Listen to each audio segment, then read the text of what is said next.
Bonjour, aujourd'hui j'ai envie de vous parler des erreurs parce qu'on en commet tous des erreurs et vraiment, je pense qu'on a tous ce réflexe-là, c'est de se taper sur la tête, c'est de se morfondre, c'est de se dire « Ah, pourquoi j'ai été faire ça? Où est-ce que j'avais la tête? » C'est de se juger.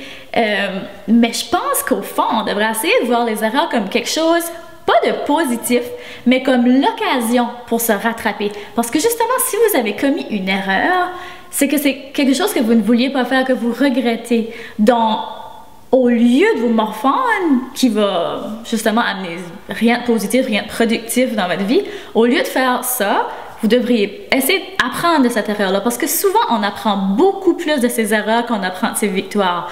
Donc, moi, ça, c'est quelque chose que j'ai vraiment retenu dans ma vie.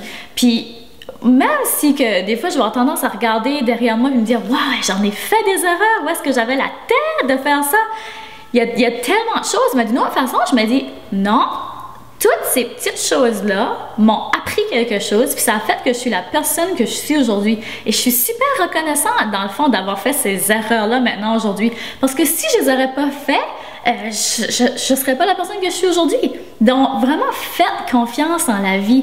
Puis vraiment, ne vous laissez pas définir par une erreur, par une mauvaise note, par le commentaire d'une personne. Vraiment, ce n'est pas une seule petite chose qui va vous définir et qui va vous définir votre vie, votre avenir. Donc, même si vous avez fait une erreur, arrêtez de vous taper sur la tête.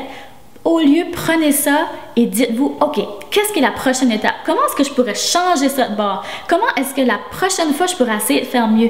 Parce que souvent, on va être sur un chemin, puis on va se rendre compte tout à coup qu'on est dans des mauvaises relations, dans un mauvais mariage, dans un mauvais emploi, mais c'est pas la fin de la vie. Puis si vous réalisez ça, vraiment, là, c'est le signe qui vous dit, OK, je suis pas centrée avec moi-même, j'étais pas centrée avec moi-même, mais là, aujourd'hui, je sais ce que je veux et je vais aller de l'avant. Qu'est-ce qui est la prochaine étape que je peux faire? Comment est-ce que je peux me sortir de cette situation pour pas la recommencer? Parce que une erreur, une fois, je le vois comme un apprentissage. Mais une erreur reproduite à plusieurs fois, là, ça commence à être une vraie erreur. Des fois, la vie nous met des obstacles, nous donne des challenges, mais vraiment, il faut les prendre puis essayer d'en retirer le plus de positif possible.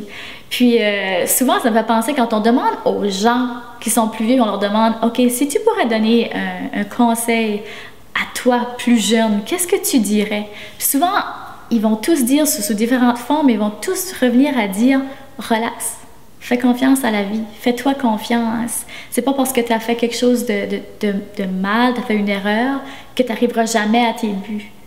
Fais confiance dans la vie. » Donc, c'est un peu ça mon message aujourd'hui. Faites confiance à la vie, c'est pas parce que vous avez fait une erreur que tous vos efforts vont être anéantis. Au lieu de ça, essayez de vous demander qu'est-ce qui est la prochaine chose que je peux faire? Quelle est la prochaine étape?